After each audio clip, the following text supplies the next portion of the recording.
Como aves e o seu conteúdo pode aparecer na prova do Enem? É isso que eu quero te mostrar. E ainda mais, eu quero resolver com você na prática duas questões que abordaram o conteúdo de aves e você vai aprender a resolver esses modelos e nunca mais errar esse tipo de questão. Então, se você quer aprender como fazer isso, fica aqui nesse vídeo que você não vai se arrepender. Aves no Enem. Olha só. Então, olha só. Ele vai perguntar o seguinte: as aves apresentam dois tipos de músculos, assim como a gente, tá? Então, as aves apresentam dois tipos de músculos em seus corpos: músculos vermelhos e músculos brancos.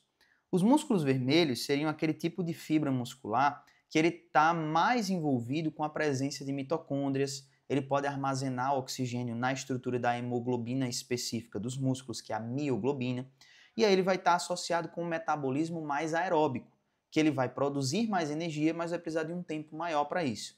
E a gente vai ter os músculos ou os tipos de fibras musculares que são os brancos. Então esse aqui, ó, estaria associado a um metabolismo,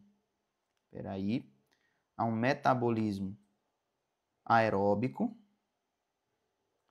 necessitaria de mais tempo, mas teria uma maior produção de energia. Já o tipo branco, ele vai ter uma priorização do metabolismo anaeróbico. Então ele já não tem tantas mitocôndrias, não tem tanto armazenamento assim de material de mioglobina, né, de oxigênio. Então ele vai ter aí uma produção de energia que é menor, então ele vai produzir menos energia, porém ele vai produzir em menos tempo. Então é uma produção mais rápida. O que é que acontece neste cenário? Nós teríamos aqui, ó, um tipo de musculatura que sustenta atividades, certo? Atividades de maior duração e menor intensidade, certo? Maior duração e menor intensidade. Já nesse caso aqui do metabolismo anaeróbico, eu vou ter aí um sustento de atividades que sejam exatamente o contrário. Atividades de menor duração e maior intensidade, ok? Então é um contexto de questão que o Enem ama cobrar, porque ele não está só associado com a parte de reino animal ou com a parte de fisiologia, mas especialmente com as características teciduais. Nesse cenário, ele trouxe um contexto de reino animal. Mas aqui você não precisaria conhecer a característica dos pássaros para isso, só interpretar a questão. Então, olha só, ele vai dizer: aves migratórias, como as garças, gansos e patos selvagens, têm o quê? Os músculos vermelhos bem desenvolvidos e com ampla rede de vasos sanguíneos. Nas viagens por grandes distâncias, tais músculos são fundamentais. Por grandes distâncias, tais músculos são fundamentais, pois favorecem o quê? O que é que eles estão auxiliando a fazer? Então, neste cenário, o que é que vai acontecer com quem possui esse tipo de musculatura, tá? Eles vão apresentar, no caso, um metabolismo aeróbio prioritário. Então, eles vão ter muito tempo, né? Então, ele tem uma atividade de alta duração, de longa duração, certo? Porque eles vão ter aí uma migração, eles vão sair de um lugar para outro bem distante, tá? A intensidade não é tão alta, porque ele não precisa bater a asa tão rápido, ele não precisa ali de uma intensidade muito grande, ele não está caçando, ele consegue planar por determinados momentos e assim por diante, porém é de longa duração. Então ele precisa de um aporte energético maior que consiga ser fabricado ao longo desse tempo específico, tá bom?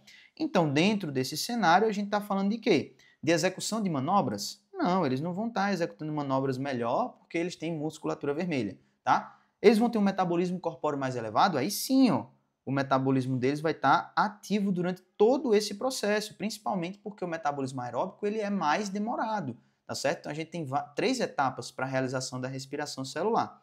Então, a gente ficaria aqui com a letra B.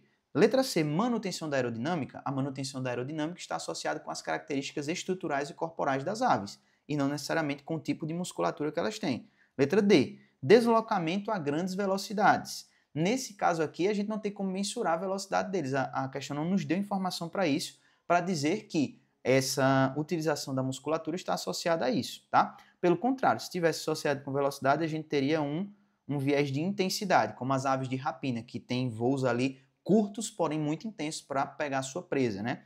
Então, a gente ficaria aí com a letra B por enquanto. Letra E, capacidade de voo em grandes altitudes. Isso daqui foi um viés que suscitou muita discussão sobre essa questão, porque como a gente tem a musculatura vermelha, a presença da mioglobina, então eles poderiam armazenar oxigênio suficiente para utilizar durante o processo de migração, mesmo que eles estivessem em zonas de ar rarefeito, com baixa densidade ali, ou baixa concentração de oxigênio. Mas o principal quesito aqui é, de fato, o metabolismo, a produção de energia para manutenção desse movimento migratório, tá? Então, por isso a gente fica somente com a letra B. A letra E, um excelente distrator, mas não faz aí tanto sentido dentro dessa conjuntura. O principal não é isso, tá? Essa musculatura vermelha não é para armazenamento de oxigênio, até porque as aves, elas apresentam como importante especialização, e aí eu vou deixar isso aqui como um adendo para você, tá certo?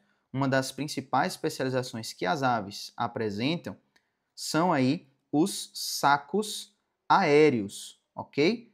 Então elas apresentam sacos aéreos que vão ser estruturas que armazenam ar e durante o processo de respiração enchem o pulmão mesmo quando ela está expirando o ar que estava nos pulmões. Então, quem faz essa compensação do oxigênio até em grandes altitudes vão ser os sacos aéreos, tá certo? E aí a gente tem outras características também, como fusão de alguns ossos para que ela fique com a estrutura mais leve, a questão dos ossos pneumáticos, que são os ossos com espaços internos, né, para tornar ela também menos densa. A gente tem a redução da estrutura craniana, ou seja, a modificação da boca e dos dentes por um bico córneo, tá? Para também ajudar tanto na aerodinâmica quanto no peso da cabeça, tá? Para voar. Então, todas essas são especializações específicas que auxiliam, né, aí as aves dentro do seu processo adaptativo. Tranquilo? Além dessa questão, a gente tem outra questãozinha também envolvendo uma especialização específica das aves, tá bom? Então, nesse caso aqui, ela está associada a um quadro, a uma conjuntura ambiental. Muito interessante, muito importante da gente visualizar. Então, olha só, vamos para o comando da questão. Para flutuar, essas aves precisam. Então, olha só, o que é que essas aves precisam restaurar para conseguir flutuar novamente? Então, vamos entender que tipo de ave é e o que é que a gente está observando aqui.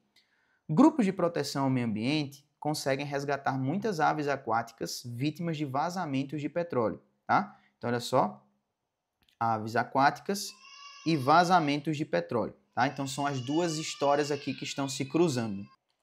Com o cruzamento dessas duas histórias, a gente já tem um panorama do que é que o Enem está abordando aqui nessa questão que caiu em 2020. Essas aves são lavadas com água e detergente neutro para a retirada completa do óleo do seu corpo. E posteriormente são aquecidas, medicadas, desintoxicadas e alimentadas. Mesmo após esses cuidados, o retorno ao ambiente não pode ser imediato, pois elas precisam recuperar a capacidade de flutuação. Beleza? Então, o principal ponto para elas serem devolvidas ao meio ambiente é a recuperação da sua capacidade de flutuar. Dentro desse contexto, o que é que a gente precisa lembrar? Qual a característica, qual a especialização das aves está associada aqui, né, a essa característica de flutuação? Então, olha só, vamos trazer as especializações das aves agora de uma forma mais consistente, de uma forma mais abrangente. Então, vamos lá. Quais são as principais cobradas? Então, a gente tem os sacos aéreos, que eu já listei aí para você. A gente tem os ossos pneumáticos. Beleza? Nós temos aí a fusão dos ossos, também é uma característica. Além da fusão dos ossos, nós temos mais o quê? Nós temos lá o surgimento do bico córneo, tá? O bico córneo é interessante. Só que essas todas estão mais associadas com o voo. Quando a gente olha para essa característica de flutuação, a gente precisa pensar num processo de impermeabilização das penas, concorda? Por quê? Se as penas ficarem molhadas, ele vai ficar mais denso, então ele não vai conseguir flutuar muito bem. Então a impermeabilização das penas vai ser um processo bem mais eficiente para a promoção deste cenário de flutuação. E isso é feito pela presença de uma glândula, tá certo? Que é chamada de glândula uropigiana, que é uma glândula que fica ali na porção terminal, tá? Na porção terminal do abdômen da ave, tá certo? Ali na região final da sua coluna vertebral, e ela vai ser responsável pela liberação de uma cera, tá certo? De uma cera que faz o quê? Que faz exatamente esse processo de impermeabilização das penas e vai ser extremamente adaptativo no caso dessas aves aquáticas. Então, para que elas possam flutuar, essas aves precisam de quê? Recuperar o tônus muscular? Não. Não é o músculo que faz ela flutuar ou não, nem muito menos a sua massa corporal, porque aí a gente teria que trabalhar ali o peso da ave e assim por diante. Não é isso. Substituir as penas denificadas? Também não, porque penas denificadas elas vão ser repostas tranquilamente, mas mesmo que elas não estejam presentes, cair uma pena ou outra, ele não vai deixar de flutuar por isso, tá? Letra D, restabelecer a capacidade da homeotermia. A capacidade da homeotermia não vai variar. O controle da temperatura interna do corpo, assim como os mamíferos, é uma conjuntura específica das aves e dos mamíferos, tá? Então eles não perderam isso daí porque foram atingidos por óleo, por petróleo. Na verdade, eles perderam essa capacidade impermeabilizante porque eles foram lavados com água e detergente neutro aqui. Então, tentando tirar a camada de petróleo, a gente também tirou essa camada lipídica de cera.